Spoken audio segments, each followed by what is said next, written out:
put you on the spot for that now, but I think that would be really what we're looking at. Brian, what I'm hearing though is, and correct me if I'm not understanding you correctly, is that if we were by artifice creating standards that would have the effect of a complete prohibition, no way.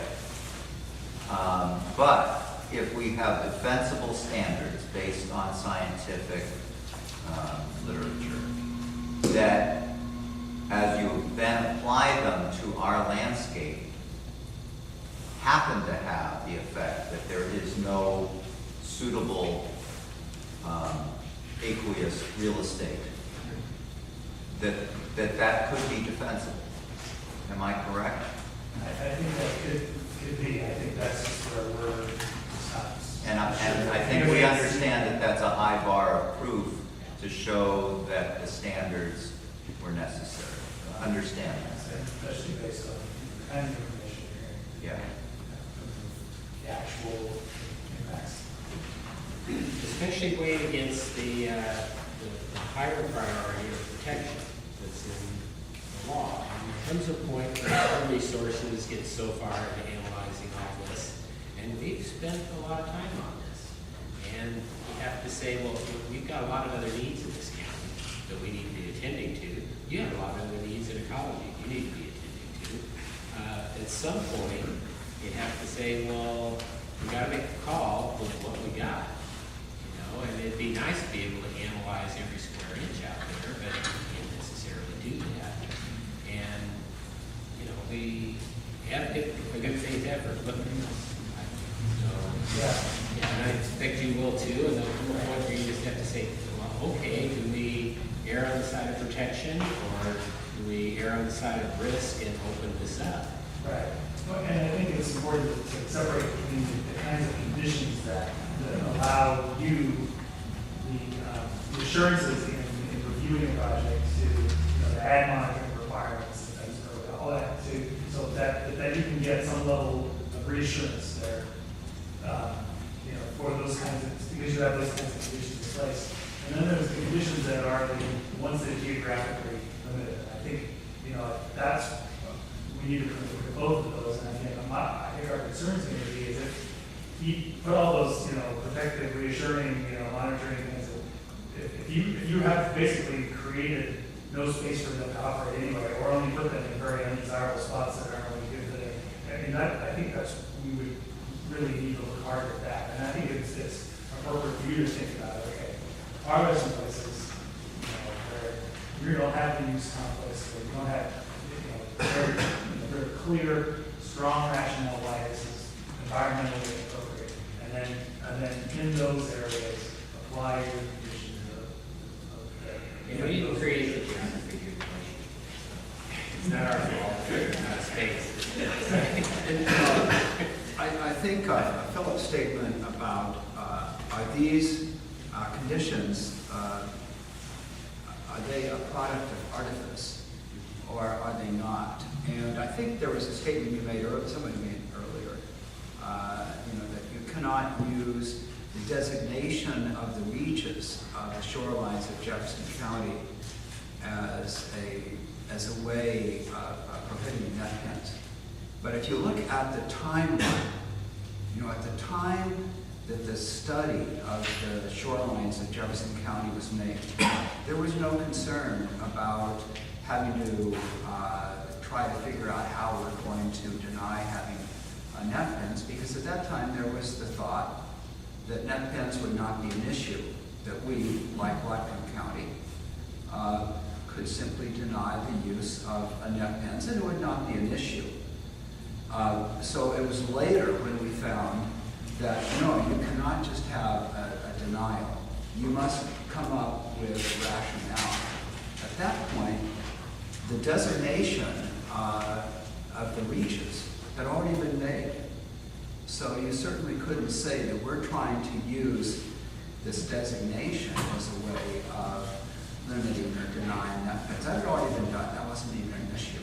So what we've been looking at really basically is the science, and I think we've been trying to answer your question, where can you have net pens?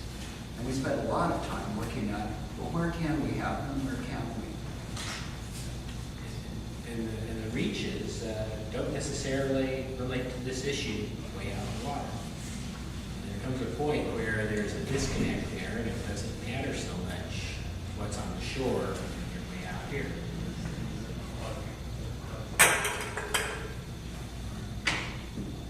It'd be great if we could just carve out that area and say, no, the SMP just applies here, it doesn't apply out there. As a matter of fact, the designation of the beaches was something that was done pretty much independent of, well, I'd say completely independent of the commissioners. There was a series of meetings that took place over how many years? Yeah, the shoreline environment designations were primarily determined or recommended by our technical committee, reviewed by the policy committee, reviewed by the planning commission, and of course, minor tweaks along the way here and there where particular designations would apply, but then ultimately brought to the board, and again, a few minor changes here and there, but primarily the purpose and criteria statements were established early on, primarily from the LAC, with one significant difference from the LAC in that Jefferson County has 2 in-water designations, the standard aquatic shoreline designation, as well as one we call priority aquatic, for areas of particular importance to salmon, shellfish, other in-water habitats. So definitely different than probably most other jurisdictions. So there was certainly, I don't think anyone could legitimately say there was any sense of artifice in the designation of our reaches. You know, it seems to me like what we have to do is do a map over them. It'd be really interesting to see and find out where the navigation route of the ferry is, what the navigation route of the main is, and then the navigation route of just the regular freight and traffic going in and out of Puget Sound. Do the same navigation routes. And do the eelgrass, the sanctuaries. And just out of curiosity, I wonder what that would look like. That would be, one thing that we keep saying over and over to jurisdictions when they have questions like these is, for us, is show your work, because that's what they're going to help us come to the conclusion that we're actually making a decision. So if you did do something like those overlays, and with all these resources on navigation routes, maybe then what would happen, those 2 areas would come out as possible areas, and then you look at your conditional use criteria and see whether or not. So we look at one of the prohibitive things we could do is make that one of the conditional uses is, okay, develop the map and show us where you are on it, and the first applicant gets burned. We can't really do all that. You can't necessarily do all that as a state. I mean, they're talking That's part about. of the requirement right now when someone comes in with a proposal. There's a lot of work on the application, of where you're going to locate, where you're going to do, and a lot of information has to be provided. I thought Michelle would just do it on weekends. Okay, this is Sheila. Actually, if you recall, talking about 15 years ago, we did that for the strips or down the coast. Yeah, it's a rough level. Very rough. Very rough, I'm not a DJ.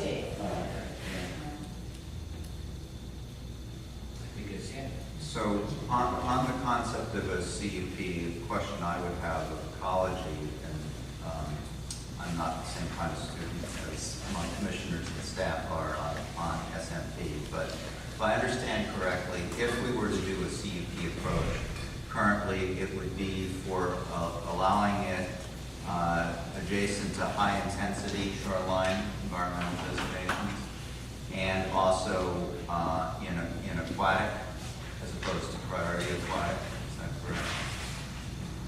Well, that would be if the county wanted to pursue what was proposed in June of last year, that was the version that went up to public comment. In this is the presumption that it would be in those areas? There was no presumption. Okay. It was simply criteria that would also need to be determined where they would apply geographically. Okay. That, yes, the shoreline environment designations lend themselves well to that purpose. That's how they're used by the rest of the program to more So closely tailor the here's my question. So, for example, if the county, from a land use perspective or from a compatibility perspective, were to say that net pen should be adjacent intensity shoreline designations, and also outside of the priority aquatic that Michelle was referencing. Is that something that you would fundamentally disagree with? Or, you know, is that something that appears reasonable to you? Or are you saying that we should be allowing it adjacent to other shoreline designations? Yeah, I don't know the answer to that yet, and I think this is the kind of thing that I would just want a group of people to sit down and be looking at the actual, you know, and be looking at the conditions. And that's less of a scientific issue, that's more of a compatibility. Well, sometimes, I think it's both, because, I mean, I'm not sure, so I'm not sure the rationale for locating next to high-intensity uses. It's the sense that the net pens are more of an industrial use and trying to group it with other industrial And so what I would land want uses. to know about that is, does that mean that you're putting up the most undesirable spots on the everyone's site there? I don't know the answer. Well, that's part of what happens. If you connect it with our industrial areas, and if you also then add in our resource lands, say like timber and mining, and even adding our ag lands, those kind of resource lands, instead of doing residential or commercial, for example, on land, if you did those other ones, what you find is that, like I said before, it's these little bitty marinas, it's the mill, or it ends up being down in Cook Canal, because that's where the trees are and everything down there. Up here in all this area is residential. So you end up with, you know, that kind of thing, and that goes back to, well, and I deal with this all the time, we all do with zoning and stuff. It's like, oh, they didn't envision this back in whatever year, you know, and so we developed around here in all these places residentially, where close to the shoreline might be the better place to put net pens if you put them somewhere. Where you have here, so when you connect it with the land, it's really difficult to find a place that you can't limit it and say, no, net pens shouldn't be here. If you go out in the water farther where it's disconnected, then you run into navigation and the other issues much more. Well, I think that's the question. Yeah, we mentioned that earlier. It's like, well, what are the uses? What are the incompatible uses? And what uses are perfectly fine in the same, you know, in the same area? Because I don't know. Maybe talk about where are the better? I mean, are they typically in close to shore, or are they farther off? You know, is it all over the board? Or is there sort of It's like real estate, location, but, you know, basically you are looking for, you know, a good flushing environment, you know, I would see, you know, a lot of the space here being a great place for net pen aquaculture, but without doing a real detailed analysis, it's hard to say. I guess what I'm asking is, for example, against residential uses, would ecology be basically overruling a local land use compatibility judgment and saying, no, that's where the better water real estate is, and we don't care about the upland use, and we need to allow net pens adjacent to residential areas? Yeah, I guess I don't want to give a certain answer. My view would be that because of the kinds of operations here, that I would just want to see what your options are in your aquatic environments, farther away from shore. But